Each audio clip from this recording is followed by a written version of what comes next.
Morning, everyone.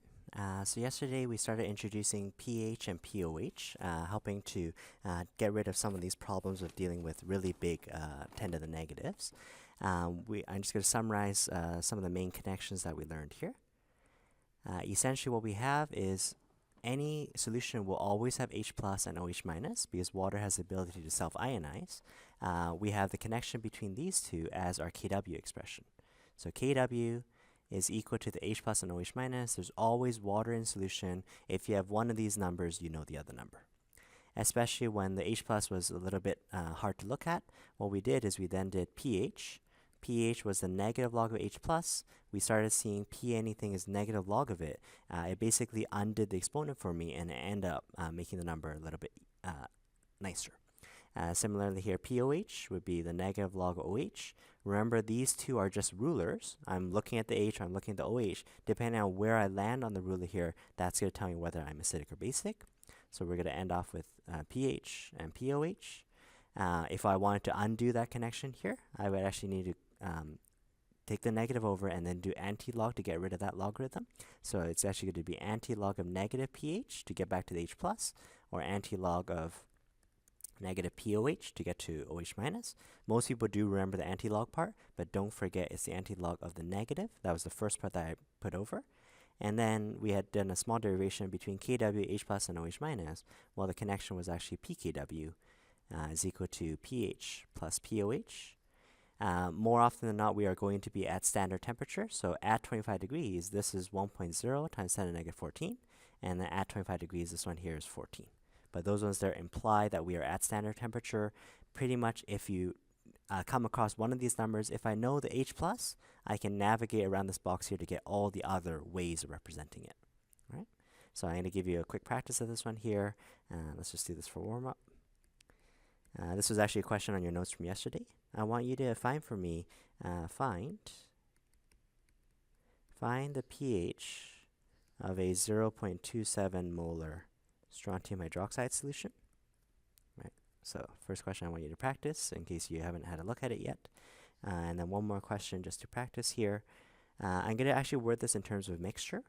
I want you to calculate how much H do we have, how much OH minus, calculate the pH and the pOH. So calculate all four of these. If I do the following mixture, I'm actually going to run it through almost like a titration sort of setup. NaOH will react with HCl. This is going to end up forming our NaCl and water. It's a 1-to-1 ratio. In my titration setup here, I'm going to actually use 0.200 molar of the base, 15 milliliters. Of the acid, I'm going to use 0.120 molar, and then 20.0 milliliters. Okay. In a titration, usually one of these would be unknown. Usually we would just add it until the color changes, the equivalence point has been reached. That's when the stoichiometry works. This time, although I'm still doing the same reaction, I'm telling you the exact amounts that I'm dropping in. I just want to know maybe there is an excessive base or excessive acid. And given the mixture that's left over, can you tell me the H plus, OH minus, and whatnot? Okay. So I encourage you just to pause the video, try it out for yourself. As you look at these questions here, ask yourself whenever we're giving a chemical, what is this? Okay, this one here, oh, it's a salt that contains a base. So this one here is actually going to be a strong base. Noting that this one here is strong, you can check your solubility chart as well. SrOH2 has no trouble, one-way arrow, breaking up to become strontium and 2-hydroxide. Right? The concentration that they gave me is 0.27. Nicely, because this one here is a strong, it's one way. The entire 0.27 is going to completely get used up. I'm going to get 0.27 molar of the strontium. I'm going to get twice of this, so 0.54 of the hydroxide. Okay? So I now know the OH minus. Notice that even though I found the OH minus, they can still ask you for the pH. And also word it this way here, just because they're asking what is the pH doesn't suddenly mean it's acidic. I already decide this one here is going to be very basic. pH is just a ruler. I just expect the basic side to be something that's more than 7. So, based on my chart here, I have my hydroxide. Currently, I have 0.54. Totally up to me. I can either use Kw, figure out the corresponding H+, and then negative log it. That's probably the way I'm going to do it. Or you can negative log this number first, get pOH, and then go 14 minus to get to pH. So, let's go across first. Let's find the H+. Essentially, it's going to be Kw divided by the OH minus. Assuming we're at 25 degrees, 1 times 10 to the negative 14 divided by this 0.54 number. This one here gives me 1e negative 14 divided by 0.54. This is 1.9 times 10 to the negative 14 molar. As expected, this is a very tiny number. Water has self-ionized, has recreated a little bit of H plus to make sure we still hit Kw, and then I can find pH pretty easily. pH is the negative log of H plus. Well, I just found what the H plus is. Negative log of 1.9 times 10 to the negative 14 gives you negative log of this one. Remember P of anything here? It gives me 13.73. The significant digits are after the decimal place. So if this is two significant number, I want to have 2 digits after the decimal place. Do a mental check for yourself. Yep, a pH bigger than 7 at 25 degrees is basic. So we are very basic. This is a strong base, a decent molarity, 1:2 ratio, so that it all makes sense. You can try verifying it for yourself. Try going the other way. Try negative logging it first, get POH, and go 14 minus. You should be able to end up with the same 13.73. Okay, so that's sort of the box diagram here. For this question number 2 here, there's 2 general ways of setting it up. One way is, the way I'm going to do it is, the problem is with concentration. Concentration is intensive. Concentration is the moles given a given liter, but I'm not actually using a full liter. So the easiest way to do these questions is actually, let's find how many moles of base I'm adding. Let's find how many moles of acid I'm adding. Since the acid and base are going to kill each other in a 1:1 ratio, I can figure out how many moles are in excess. The particle number will subtract easier than concentrations. Okay, so let's find here, how many moles of base do I have? Well, C is equal to N over V. To find moles, N is equal to volume times concentration. So let's take the volume.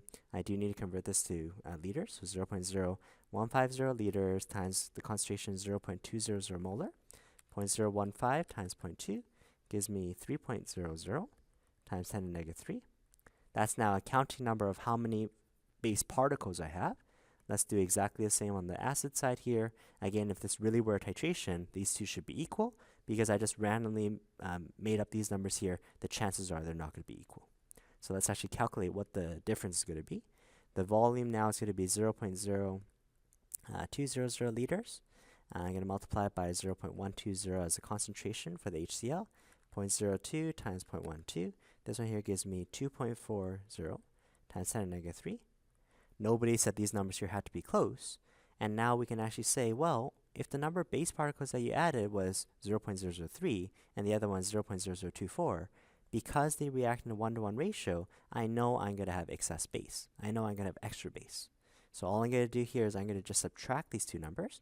Oh, that means I have 0.60 times 10 to the negative 3 moles of excess NaOH. Again, if this were a titration setup, this the indicator would have turned to a pink. You would have screwed up, and now you need to set it over. But in this case here, I wasn't asking for the sort of equivalence point here. I'm just asking, so you have this much excess base, what is the H plus, OH minus, and so forth. Because we do need to use concentration to get to pH and pOH later on, I know I mix 15 mils and 20 mils together. In total, the final volume is going to be 35 milliliters. Shouldn't be that hard for you to find out then. Well, the overall concentration of NaOH, which is actually the concentration of OH minus as well, is going to be this excess here. I know this is not correct scientific notation, 0.6 times 10 to the negative 3 moles, but we are in 35 milliliters, so 0.0350 liters, and therefore we found the concentration 0.6 negative 3 divided by 0.035 gives me a concentration of 0.017 molar. I've lost a significant figure because of this fraction here, but we have 2 sig figs, and because NaOH here is a strong base, it 1:1 ratios gives you Na plus and OH minus, so this is the concentration of OH minus. Whenever you have one of these numbers here, you're more than ready to go around the box. This time let's find pOH. Where on the pOH ruler would I be? What's the negative log of this 0.017? I knew I had excess base, so I knew I'm going to be a basic solution. I would expect a pOH basic would actually be less than 7. Let's take negative log of this number here. Negative log of 0.017 gives you 1.77. Again, significant digits after the decimal place. Let's find the pH by going 14 minus this number. So 14 minus this answer here gives me 12.23.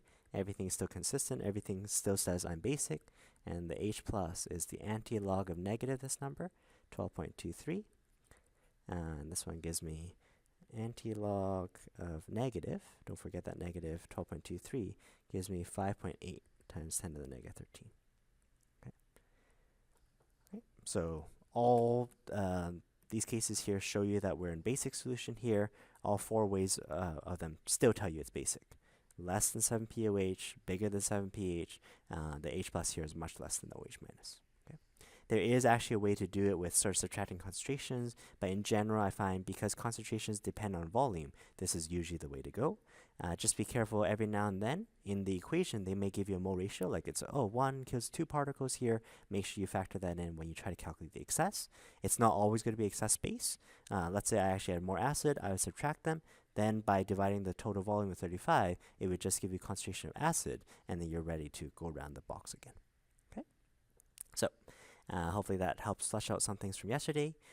Today's lesson here, we're going to utilize those Ka and Kb numbers again, but this time what we're going to do is we're going to punch it through an ice table. Okay. So the question here seems simple enough. What is the pH of a concentration 0.250 molar of ethanoic acid? Ethanoic acid is another name for acetic acid. I just want to know the pH. So from what we did earlier, pH is supposed to be the negative log of H plus. Once you find for me the H plus, I can just negative log it, done. Okay. Earlier it was easier because when we did our very first question, this one here was a strong base, it was a one-way arrow. No ice tables needed. This breaks up completely 1 to 2. This time, because our ethanoic acid is actually a weak acid, unfortunately this one here is actually in equilibrium. Pictorially here, you may have started with 0.250, but only a really, really tiny fraction actually breaks off. How we're going to set up this ice table here is we're going to say the initial line is before any ionization. So imagine you just start off with a beaker. Imagine you're just going to pour in 0.250 molar of this Chiku, right? Ethanoic acid. Okay, nothing has broken up yet. Over time, I know a smidgen of it is going to break off. In this question here, I'm not told anything of the equilibrium value. I'm not told the pH or anything. You'll see that in upcoming questions here. For ice table questions, if I wasn't told, we did this back in chapter 2. We're going to minus x, right? We're going to ionize a little bit here. Because this shift line or the change line here, it follows the mole ratio. This one here is according to your equation. If I lose by x here, before ionizing, I would have said 0 and 0. I would pick up x and pick up x. There's no doubt the other side has to be plus because I can't drop any lower than 0. Remember in our equilibrium chapter, we basically did the math. I do the initial, what's 0.25 minus x? Well, it's 0.250 minus x. What's 0 plus x? Well, x and x. And anytime you have expressions holding on to the sort of the equilibrium constants, you can actually do the equilibrium constant expression for this equation. Because ethanoic acid is a weak acid, I would expect to write a Ka expression. Ka is products over reactants. They've already listed for you the complex equation. So hydronium times acetate all over acetic acid. Right? If I can find Ka, well, I know on my table, database table, table 21, I actually can find table 21 actually tells me the pKa for this acid is actually 4.76. Again, this is the negative log of Ka. How do I find what the Ka value is? The Ka is 10 to the negative of this value. So anti-log negative 4.76 gives me here 1.7 times 10 to the negative 5. Right? Unlike a strong acid, which is one-way arrow, which is heavily favoring products where the Ka is just very large, in this case here we see that the Ka in general is actually fairly small. Right? It's 10 to the negative something. This is actually one of the better acids. The other acids would have 10 to the negative 9, 10 to the negative 11, things like that. So what that guarantees for you, since this constant is so tiny, it means reactants are favored. It means we have, even though by the time you hit equilibrium, by the time you hit this balance forward rate equals reverse rate, we actually have way more reactants. We really don't have a lot of H+. So all that to be said, if I have 0.250, I can't just suddenly say, oh, easy, 0.250, 0.250. It's not strong. In this case here, let's just punch our way through the numbers then. So if the constant I'm supposed to hit is 1.7 times 10 to the negative 5, the placeholders I put in for the hydronium and the acetate, according to mole ratio, is x times x. I want to divide it by 0.250 minus x. Great. I only have one equation of one unknown I can solve for x. Now remember back in our equilibrium chapter I had mentioned they're always going to work out the numbers really nicely that you never need to use a quadratic formula. So far this one looks like a quadratic. I would need to pull this up here, I need to actually distribute in, I'd have an x squared term, an x term here. How can I actually get rid of quadratic in this case here? We're actually going to utilize this fact here because the Ka is small. Because I'm expecting so little of this to actually break off, I'm actually going to make a simplifying assumption. You have to write this assumption. Don't skip the step. I'm going to assume 0.250 minus x is basically 0.250. Okay, so what's that saying? I started off with 0.250 before any broke off. Some of it is going to break off. But because reactants are so heavily favored, I'm going to imagine that so little actually breaks off, 0.250 minus x is practically just 0.25. Based on that, I can just drop this minus x term, and that simplifies the math a whole lot easier. I can then multiply the 0.25 up, 1.7 e negative 5 times 0.25. So therefore, I'm going to have, go down a little bit here, x squared is equal to 4.3 times 10 to the negative 6. And therefore, I can take the square root again. The root of this number here is 2.1 times 10 to the negative 3. Okay? So, based on that assumption, I can avoid having to do quadratic, but make sure you do state this assumption, or else it looks like you just were a little bit sloppy with math. In some sense here, when you look at the assumption, it's sort of like saying x is so tiny it's negligible. X doesn't matter. And yet, if you just sort of think back here, what we're trying to find is actually the x value. X is just negligible when compared to the starting amount. It's actually 2.1 times 10 to the negative 3.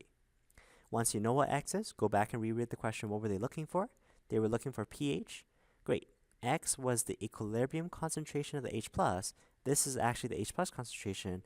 To find the pH, I just want to take the negative log of the H+ concentration as 2.1 times 10 to the negative 3. It was a lot more work to actually get this H+, but once you have this number here, negative log of that answer gives me a pH of 2.69.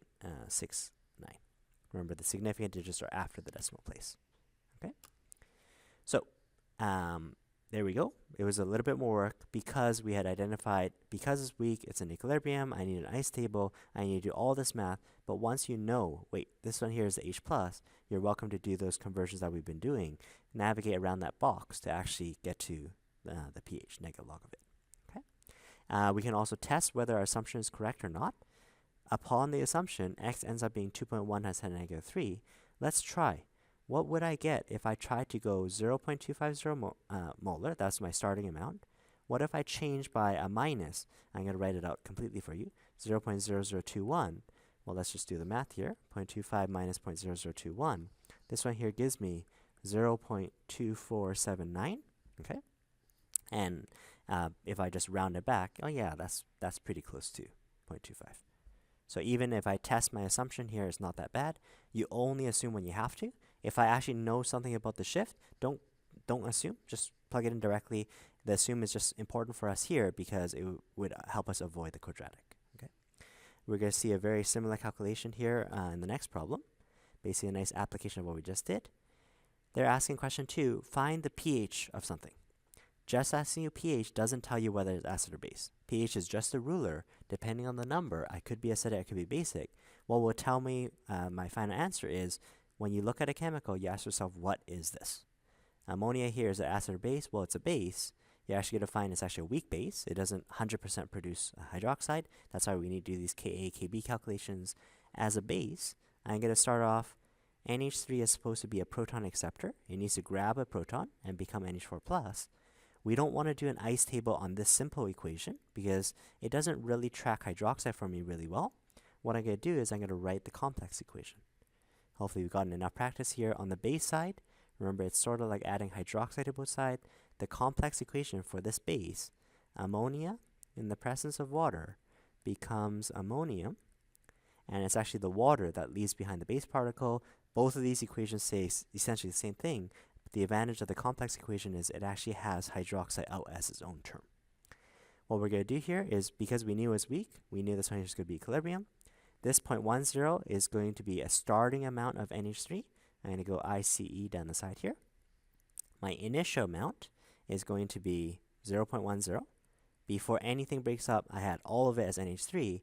I don't want you to say, oh, by the way, I didn't have any other ions. I can assume that I didn't have any ions because we said it's before ionizing. Again, really clear. I can't drop any lower than 0, so I know these ones have to gain. This one here has to be minus. I don't know what the equilibrium line is, but I'm just going to use x's. We can go 0.1 minus x. We can go x and x. Everything is pretty standard to what we just did.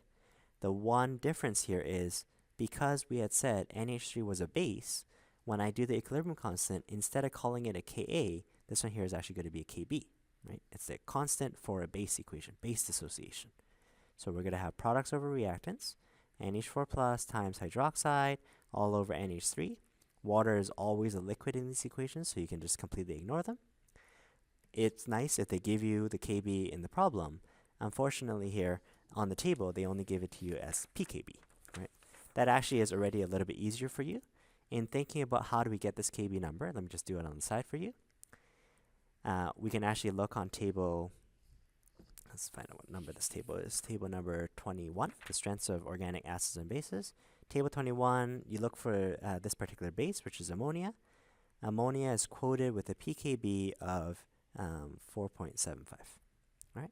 So if I have a P something, I can find Kb going anti-log negative 4.75, and this gives you your constant anti-log negative 4.75, and this gives me 1.8 times 10 to the negative 5.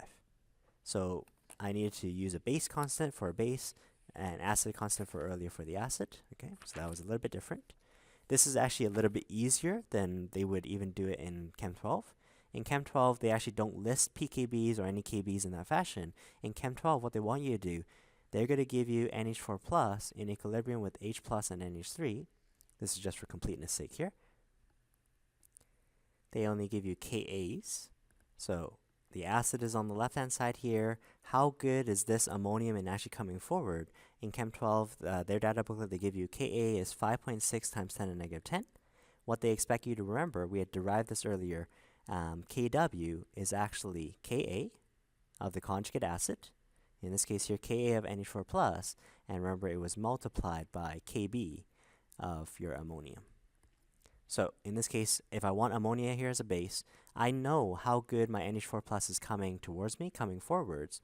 I can factor it through Kw, and I can figure out what chance do I have to actually go in reverse. And therefore, I'm actually going to go Kb is actually equal to Kw. We can pretend it's 1 times 10 to the negative 14 at 25 degrees. I'm going to divide by Ka of my partner. So this one here gives me 1.0 times 10 to the negative 14.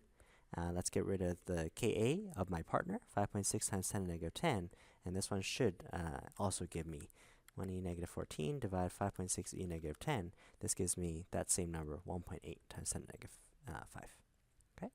So in our IB data booklet here is actually a little bit easier, but nonetheless, it was a little bit more work to actually get to Kb. Once you get the Kb, we're pretty much home free. We pretty much do exactly the same as we did earlier. The Kb value was 1.8 times 10 to the negative 5. We have the ammonium and the hydroxide being x and x. On the bottom here, it's supposed to be 0.100 minus x, right? You still have to write the assumption to get rid of, assume 0.100 minus x is basically 0.1. Basically, my picture is I have 0.1 of this NH3. I'm going to imagine so little actually breaks off that practically all of it reactants are favored.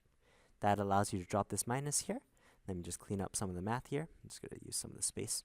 Let's go x squared is equal to 1.8 times, I'm going to multiply the 0.1 up, so 1.8 times 10 to the negative 6. I'm going to do the square root, so x is the root of this number here, 1.3 times 10 to the negative 3. Even though it may have been a lot of work to get to this x here, you still want to reread the question. They were actually interested in pH. Which of these terms would actually help me get closer to pH? Well, x was actually a placeholder for the equilibrium amount of hydroxide. This one here is actually the molarity of OH minus. It was a lot of work to get to this. I needed an ice table, I needed to undo the pKb and whatnot. But if I have the OH minus, let's say I can find the H plus. This is why we practiced this earlier here. I would take the Kw divided by my hydroxide, 1.3 times 10 to the negative 3. Let's figure out what that is. 1e negative 14 divided by this answer, 7.4 times 10 to the negative 12 molar. And then to get pH, it's going to be negative log of this number. 7.4 times 10 to the negative 12 gives me here negative log of this answer. Gives you 11.13. Do a mental check, does that make sense? pH is just a ruler at 25 degrees. When we use this 1 times 10 to the negative 14, anything above 7 would be basic. So 11.13, significant digits after the decimal place, definitely it's going to be basic. So I'm going to leave question number 3 for you to practice. I didn't really leave myself enough room here. I'll show you a sample of this here on the back side here. On the back side, I'm going to go over 2 more questions with you. Question number 6 is practically a parallel to question number 3. So after we talk about that one, it should help you backtrack on that question number 3. But what I'm going to do first is question 4. Right? So this question, very similarly, they're asking what concentration SO3 minus 2? This is a starting number. How much should I begin with to produce a pH of 9.50? So let's imagine that I have water. Right? Water should have a pH of 7. What I'm going to do is I'm going to start adding this SO3 minus 2. Again, you're not going to have a bottle of just pure SO3 minus 2. Negative charges are unstable. It would have some counterbalancing ion. But what you're doing is you're going to add enough SO3 minus 2 to bring the pH from 7 up to 9.50. So that should guarantee for you here, well, SO3 minus here has to be a base because it's actually bringing the pH actually upwards. And I actually want to know how much should I actually add in. The pKb of the chemical, right, that's another emphasis here. Oh, SO3 is actually a base because they've given me the base ionization constant. Let's just go through and calculate what the Kb value is. Kb is going to be the anti-log of negative 7 here, so 1 times 10 to the negative 7. So that's the calculator just spit that back out for you. We do know there's a sense of time passing. Initially, it was before any dissociation has happened. So this is before any dissociation, any breaking up. And the question here is, I don't know the starting concentration. Let's call it Y right now. I could call it X as well, but we're used to X being on the change line, so I'm just going to call it some different letter here. Before dissociation, we had no hydroxide, no HSO3. We just had whatever water had self-ionized. They actually gave me, in this problem here, one more piece of information, and this time, they've actually given me the pH of the solution. The pH meter, you just stick this probe in, this gives you here 9.50. How do I link this number back to my ice table? Well, this is the pH after dissociation, right? Before dissociation was pH 7. After everything is said and done, the pH is 9.5. It tells me my equilibrium value. Because this is a base equation, no surprise, my complex equation gives me a hydroxide. Would I be able to get hydroxide from this pH here? Well, of course. Let's find the pOH. pOH is 14 minus this 9.50. I'm using 14 because I'm assuming I'm at 25 degrees. 14 minus 9.5 gives you 4.50. To get the hydroxide then, we basically take the anti-log 10 to the negative of 4.5. I can keep it like that if you like. At any point, you can just type it into your calculator. Anti-log of negative 4.5 gives you just 3.2 times 10 to the negative 5. The significant digits for pH and pOH were after the decimal place, so 2 sig figs, 2 sig figs. That's why when you undo it, and now it actually is hydroxide, it also needs to be 2 sig figs. So now this time the question is sort of asked in reverse. I don't know the starting number, but I know at the end of the day the hydroxide needs to be 3.2 times 10 to the negative 5 so that the pH is actually going to be 9.50. So this is actually the equilibrium concentration, 3.2 times 10 to the negative 5. This is back to our sort of equilibrium chapter. Well, if I know I started with 0, I actually now know the change is 3.2 times 10 to the negative 5 because the change line has to follow the mole ratio. The change line is, well, I'm going to run the reaction. I'm going to break up some of this SO3, and it's going to become OH and HSO3. This one here is going to pick up by 3.2 times 10 to the negative 5, meaning that's going to be the same number, 3 times 10 to the negative 5 for the HSO3 minus. And in a similar fashion here, I need to lose 3.2 times 10 to the negative 5. Now, in an earlier question, we had assumed the starting amount here minus off whatever amount that actually ionizes, it's practically just going to stick around as Y. Well, this time, because I know the number, there's no reason to assume. Let's just go Y minus this 3.2 times 10 to the negative 5, just a slight little manipulation to this problem. Whenever you have the equilibrium line, you're ready to do the Kb expression. So Kb is equal to the hydroxide multiplied by the HSO3 minus all over my SO3 minus 2. The Kb I calculated from earlier. They had told me the pKb. If it wasn't on the table, they just gave it to me in the question. My pKb is 10 to the negative 7. I actually have numbers for hydroxide and HSO3 this time. So I have it's going to be 3.2 times 10 to the negative 5 times 3.2 times 10 to the negative 5. So those are my product concentrations. My SO3 at equilibrium is actually y minus 3.2 times 10 to the negative 5. Okay. I need to start writing smaller. So what I'm going to do here is I'm just going to bring this term up. 10 to the negative 7 is going to be multiplied by your y minus 3.2 times 10 to the negative 5. Right, so I just bring that term up so I can distribute it in. I'm going to type in what is this 3.2 squared first, 3.2e negative 5. Square that number on the right-hand side. That just cleans up to become 1.0 times 10 to the negative 9. Right? I'm going to distribute this 10 to the negative 7 in. So 10 to the negative 7y minus 10 to the negative 7. Careful if you're typing this 10 to the negative 7. Don't write 10e negative 7. That would be the wrong power. You can type it in as 1 times 10 to the negative 7. Right? You can think of this number, think of it as 1 times 10 to the negative 7. So if anything, you can type it in 1e negative 7 or just 10 to the power negative 7. So 10 to the power negative 7 times 3.2e negative 5. This one here gives me 3.2 times 10 to the negative 12. 1.0 times 10 to the negative 9. Just going to add this number over. My 10 to the minus 7y is equal to 1e negative 9 added to this answer. So I'm getting 1.0032 times 10 to the negative 9. The math is a little bit strange, but let's calculate for y here. Let's divide it by 10 to the power negative 7, and this gives me a concentration of 0.010. Lots of work to actually get to this number. Go back and reread the question. They were asking for the starting concentration SO3. Perfect. I put in y for the starting amount of SO3. There we go. When I actually put these numbers a little bit more clearly here, so let's take a look at this equation. So the SO3 minus 2, I'm not going to write the whole equation. This one here ends up breaking up to become OH minus and breaking up to become HSO3 minus. Right. I just found that the starting amount of SO3 was 0.010. The hydroxide was, if I just put that to like 3.2 times 10 to the negative 5, that one here is only 0.00032. Is that 10 to the negative 5? Yep. Okay. And the HSO3 is also 0.00032. So two observations I want you to make here.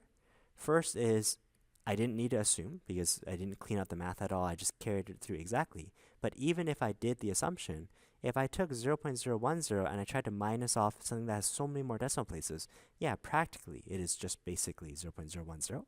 Sometimes if the KB is not as strong, the assumption actually gets us into trouble. But use the assumption when it makes the math easy. I didn't need it this time. The other thing I wanted to show you here is seemingly the mole ratio doesn't work. It used to be if it was 0.010, if it was a strong base, it would be one-way arrow, 0.010, 0.010. What I want to show you pictorially here is it's not that the mole ratio is broken. We actually needed the mole ratio here in this change line. It's just that because the constant is so tiny, the constant is 10 to the negative 7, not a lot of this actually breaks over. Reactants are actually favored. So how much actually breaks off? We actually break off 0.00032. That's why I had minus this 3.2 times 10 to the negative 5. The mole ratio is fine. If I break off 0.00032, I get equal amounts, a 1-to-1 ratio for hydroxide and HSO3 minus. But when I look at the numbers in general, well, in total, the bulk of it at equilibrium, it's still on the weak base side. I only have a smidgen that goes over, which allowed me to do that assumption in a previous question. I'm going to work through one other style of question here. This just takes a little bit of practice. It's just ice table. All of these things here will be weak because they're going to be in equilibria. That's the only time the Ka and Kb won't just be quoted as very large or very small. So one last little spin off of this question. I'll let you do question number 5. We have 0.50 of an unknown base. The base here is just written as A minus, right? If I have A minus, I can try to draft an equation. A minus as a base is supposed to pick up a proton. We're going to assume that it's equilibrium because they're asking me to calculate a Kb. If it was strong, I would just say very large, right? This one here picks up the proton. It goes up by an H, goes up by a charge, so HA. I don't do my ice table to the simplified equation. For the base side, I always need to make sure I have the complex equation. For the base side, remember, it's almost like adding hydroxide to get from one equation to the other. My complex equation would be A minus plus water is in equilibrium with HA and OH minus. Again, this one here is a weak base. Pictorially, I imagine the bulk of it stays on the side. The Kb that I'm going to end up finding is not going to be very big, so it's only going to be a smidgen that actually breaks over. We're going to need the assumption if I'm not given enough information here. Again, we're going to need an ice table. The I is definitely before any ionization has occurred. Their starting number 0.5 is before anything happened. So 0.5, we have 0, we have 0. If I weren't given any information about the ending solution, I would totally just go minus x plus x plus x. But sort of middle ground in this question here, they did tell me that my final mixture at equilibrium actually has a pH of 10.15. So very similar to previous here. Let's find the OH minus given this pH. Let me do it the other way. So earlier we went from pH, I did the 14 minus way around the diagram. Let's do the opposite way here. So let's find H plus first, right? We can navigate around that diagram any way I like. So anti-log of negative pH, anti-log of negative 10.105 like that, anti-log negative 10.15. So this gives me here 7.1 times 10 to the negative 11. Significant digits are after the decimal place, so 2 sig figs. I kept 2 base numbers here. Can I find hydroxide? Well, sure. Hydroxide is going to be Kw, 1 times 10 to the negative 14 divided by 7.1 times 10 to the negative 11. 1e negative 14, divide this answer. This gives me here 1.4 times 10 to the negative 4. Remember, by walking around the square, it doesn't change. Oh, suddenly this pH here is basic, right? It's bigger than 7, right? Just by suddenly reframing in terms of acid concentration or going to another ruler doesn't suddenly change the fact, oh, it's acidic now. No, it's always going to be basic. So we had expected for a basic solution, there's more base particle than H+. In this case here, well, this is the base at equilibrium. So again, I know this number, 1.4 times 10 to the negative 4. That means I know the gain is 1.4 times 10 to the negative 4. These ones here have the gain according to mole ratio, 1 times 10 to the negative 4. For 1 proton transfers, everything is just a 1-to-1 ratio. This one also drops by 1 times 10 to the negative 4. If I don't need the assumption, don't assume. So let's go 0.5 minus this answer. This gives me 0.4999, okay, just to show you a little bit more precision there. Well, I didn't need to assume. I didn't need to do x's. They were interested in calculating the Kb. Well, perfect. Kb is the equilibrium constant. It's Kc for this equation here. It's the HA at equilibrium times hydroxide divided by the A minus.